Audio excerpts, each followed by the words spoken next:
Well, hello, you beautiful steppers. How you doing today? Check this out. Today we're going to talk about business, right? With wholesale real estate, it's business, never personal. Now, if you take it as a personal thing, right? Can you hear me? If you take it as a personal thing, you are going to be in a bad position because you are going to act out of emotion, guys. And when you act out of emotion, oftentimes you hear the expression that you were not thinking, especially when it comes to an emotional reaction. The best reaction when it comes to emotions is oftentimes no reaction at all, okay? So today we're going to discuss about real estate investing, how you ensure that you maintain a level mind and know that it's only a business, guys. It's just a game. At the end of the day, it's just a game. It's not life. Although if your heart's in every step, then it's definitely a part of your life. But that being said, guys, the first thing you have to understand in order to maintain a level head and a level emotional state is that when you are selling your deals, right, marketing your deals to your buyers, this is something you may encounter. You're going to encounter you sending out your texts to buyers and them not responding. They just won't respond to you. And that is like very disrespectful, right? It's very disrespectful. And it's something that you gotta like, and on your mindset, it may be disrespectful. Then you gotta put yourself in their shoes, right? Maybe they have 20 people sending them deals every day, right? So if they don't like the deal, then they not gonna respond to it, right? And that's okay. That is okay. It's okay. Now, obviously, it may make you feel away because you're like, dang, why are they just not responding? It takes 3 seconds, right? You can just say yes or no, whatever. But that being said, you have to keep in mind that it's just business. So this is how it works on the flip side, right? Because this is what these buyers do in this business. These buyers, they try to act like they're your friend. I'm gonna just keep it a buck with you. The buyers are gonna try to act like they are your friend, right? So when you got a good deal, it's going, hey, how you been? You good? Everything okay?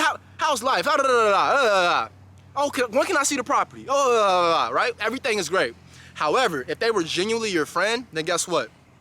They will respond to you when there's not a good deal. And that's just the fact of it, guys. So there's an emotional thing that goes back and forth here. And I'm not sure who you are, what you are, where you're at on your journey of success. But I started this thing when I was 19 years old, guys. My friends has been to the journey. That's my closest friend, the journey itself. And I've met a lot of great acquaintances on this journey of success through real estate investing, right? So this is like my life. This is what I do. That being said, guys, me interacting with people, I used to take that stuff to heart. I'm talking to people 30, 40, 50 years old. They've been investing, for 10 years. And like, dang, they're talking to me. All right, we're having a real conversation. They're telling me about their kids, their wife, their vacations, all kind of stuff. But then if I send you a deal, you just stop responding to me if you don't like the deal. Like, I thought we were kind of cool, right? So this is something that I want you guys to understand because it bothered me. When I first started, man, it really bothered me, right? And I'm able to share this video because I'm able to look at it from a different perspective now. But like I said, being 19, I'm not sure how old you are or where you're at on this journey, but if you're fully focused on this journey, then you putting in time, which means you ain't hanging out with people that ain't focused on their journey of success, right? That's not what you're about. You got to focus on your time and make sure your energy is correct. So if you're hanging out with people that are focused on their journey of success, sometimes it may not be any of your quote unquote friends or your peers that you grew up with. That's just the reality of it. So if you're on this journey and you're meeting people that are on their journey of success, that are successful, to a certain extent, and they're sharing energy with you, you're going to really grasp a hold of that, especially being young in a business, right? So if you're a youngin in the business, whether you're just beginning this business and you're X years old, doesn't matter how old you are, whether you're inexperienced in the business or if you're actually a young person in this business, you have to understand that these buyers, oftentimes who you communicate with, and sometimes with wholesalers, if it's a great deal, then they're talking to you. If it's not a deal, you probably ain't gonna hear from them. And that stuff gonna have you like, dang. But that's when you gotta realize that this is business. This ain't personal. They're not your friends. And when you understand that they are not your friends, everything works more simple, right? Because then when you get that good deal that everybody want, the cards are in your favor. And you gotta play them the same way they played you, all right? Remember, it's just a business. It's just a game. And these people, they're gonna try to play the game to the best of their ability so that they can make sure that they get the best deal possible, all right? Now, number 2, guys, beyond the texting subject of things and the buyers wanting to be your friends, that's all one thing. When it comes to the next side of things, guys, when it comes to being business and never personal, you may have a buyer, and this goes back to what I said at the beginning, the best reaction is no reaction.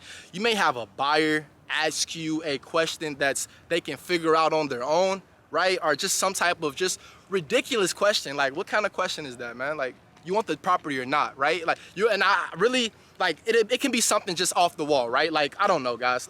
What do you think, how much the property needs to be fixed up? Or can you hold the property until next week for me? Or just the craziest stuff, right? Or maybe there's a wholesaler like, man, where did you get the property at? How much you get it for? Like, man, what, you got a buyer or not, bro? You got a buyer or not? You like the property or not? If you like it, you like it. If you don't, you don't. All right, let me keep it pushing. That's the reality of it, guys. You gotta realize, separate the personal aspect. Because if you're looking at it as personal, you might tell the wholesaler, yeah, I got the property at 50K. Now they're like, okay, I can go to the seller and get it for 55 because I got a buyer at 70. You don't know their intent is what I'm explaining to you. Now, there are some people, there are some relationships that you can build to that, build to the way where maybe you're telling another wholesaler, you know, what you got the property for. Maybe there are relationships that can get built up to that. But the fact of the matter is, a lot of these people, they are in it for their own personal gain, right? So they may even hit you up, you know, buddy, hey, how's life? Now, what you get that property for again? Oh, can you hold that property till next week for me? Oh, can you hold that property until next month? I just had a situation, literally, like, currently going through it. I have a property right now where I was holding the property because this buyer, out-of-town buyer from my local market, being in Cincinnati, Ohio. Right now, this is Florida, and it's actually very beautiful. Just to talk about the scenery real quick. This is my first time seeing a hill. Oh, this is my first time seeing a hill in Florida. So I thought that was pretty cool. It's a hill right here. All right, but check this out. The situation is, there's a buyer right now out in California. The property's in Cincinnati.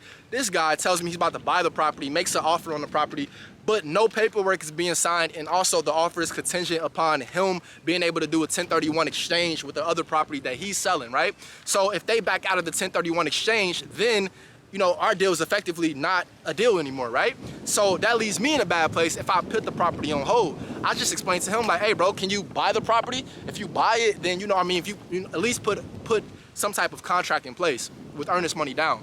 Doesn't want to do that for whatever reason, and he also said he has somebody else that was interested. Long story short, got somebody else involved on my side. Now we're working to sell the property without that person in mind. But this being said, this is just an example of how people will try to lean on like some type of fictionary personal thing. And if you're lonely, you may be gullible to the fact, guys. Like, that's really where it comes from. If you're somebody that's lonely on your journey of success, you may be gullible to the fact of somebody just befriending you, somebody maybe showing you attention, somebody that's, you know, you look up to in a way, right? If you have somebody that's, I'm not sure how old you are again, but just to give you context, if you're 20 years old and you have somebody that's 45 years old that, you know, owns 20 properties and, you know, they're talking to you about, like I said, their whole entire life, you're going to become, you could be, especially new to a business, you could become like, dang, I think we're cool, we're friends. Like, nah, bro, you ain't friends. Bro just got, you know, he trying to get the best deal possible. He been in the business longer than you. Understand that, all right? Now, last but not least, guys, when it comes to all of this stuff about the business and personal aspect, another thing that you have to realize is when it comes to title companies. These title companies, they are not your friend either. It's just the reality of it. And I know you may be thinking, I've done so much great business with my title company, Guys, I'm just gonna say this. Title companies are people, right? So at the end of the day, there are title agents that you're working with, and these are people. They're people, right? So this being said, guys, they want their business to keep operating. They want to make sure that they can keep putting food on their family plate. If they are slow on the title work, if they are not getting the job done, although they can have a good conversation with you, although you guys can talk it up and chat it up, and they're talking about other investors in the city and what's going on, if they not getting the job done in an efficient, timely manner, then they are not good for your business, okay? And that's called the effective truth. They can tell you whatever, right? At the end of the day, are you getting the job done in a timely manner? If not, then find somebody else. That's when it comes to all different aspects of these business, guys. Basically, to sum it all up, man, as long as you remember that this is a business where ultimately you got to put your own interests first, just like everybody else does.